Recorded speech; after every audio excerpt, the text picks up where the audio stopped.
Hi, and a very warm welcome to this first ever episode coming out of my studio here in Uppsala. My studio being my home right now. Anyways, today we are going to discuss hiking in northern Sweden. I'm just gonna give some suggestions, some general overview of the field, where you can go, what I like to do. Let's not waste any more time and get into the episode.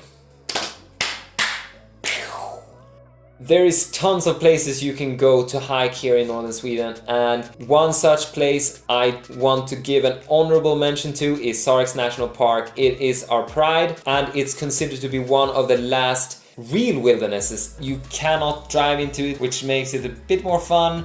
It's very much out in the wilderness. You cannot find any civilization there. I am actually planning a hike to Sarek for next summer, and I am of course gonna vlog everything I do there, so that is something to look forward to. And there are other places around north of that area, for example, and into Norway. A lot of places you can go explore where there are no roads at all, which is something I absolutely love about northern Sweden. So another thing I really love about hiking in North Sweden is you do not have to filter your water. At least there are no parasites like Giardia or anything like that.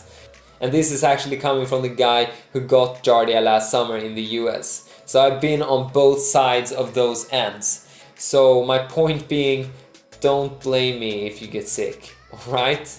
So I'm going to talk about two different kinds of hike. The first one being a more social experience, and the other one being a more solitude experience. If you're looking to meet people and have more of a social hike, I can definitely recommend you to hike Kungsleden, or the King's Trail as you would say in English. It is a perfect start if you are not so experienced in hiking. The trail is very broad and there are cabins all along the way. The full version runs from Abisko in the north down to Hemavan in the south for about 440 kilometers. And then there are also two shorter versions of it running from Abisko down to Nikkaluokta, which is about 100 kilometers, and from Abisko down to Kvikkjokk, which is about 180 kilometers. The two shorter ones are definitely the most populated, so if you are looking for a pure social experience, I could definitely recommend those two. In the northern part you also have the most stunning views, so that could also be something to consider when choosing. However, I still think that the whole trail is definitely worth consideration, especially if you like being out for a little bit longer, and the trail is very beautiful in the south parts as well. So I would recommend that, and it makes for a really great adventure.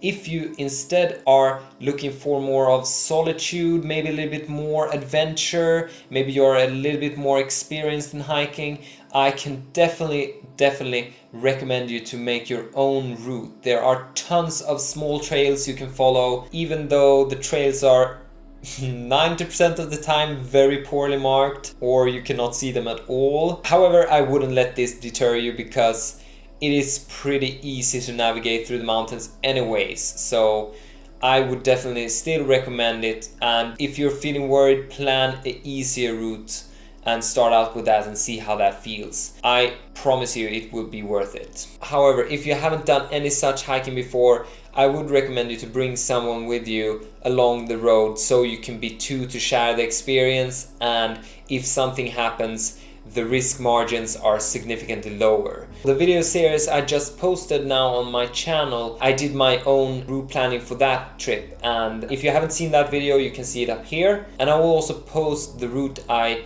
chose down in the description, so you can find it down there if you want to check it out. When you are planning your routes, I would definitely recommend you to check out this website. It is a very good resource. It has maps over the whole Sweden, and you can go and zoom in and you will see all the trails, the elevation profile, and all the information you need. So I definitely recommend you to check that out. I will also link the link in the description. Apart from this, I will also post a couple of suggestions of hikes you can do from beginner level to more intermediate stuff, if you do not want to make your own route. Alright, so one last thing I want to talk about is the resupplying. It is possible to resupply in most places. There are cabins spread out all over the hiking areas. However, most of these do not have roads going to them, so they fly everything out with a helicopter, which makes everything so much more expensive.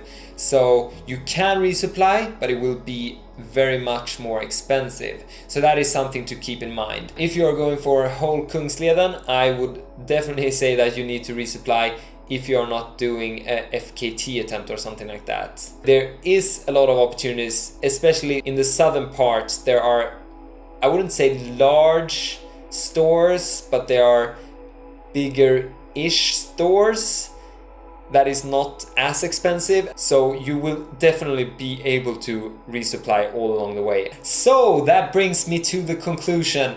Thank you for watching this. I will be back with another episode next Friday, so stay tuned for that. If you think that this is something you would like to follow along with, please press subscribe and press the bell button.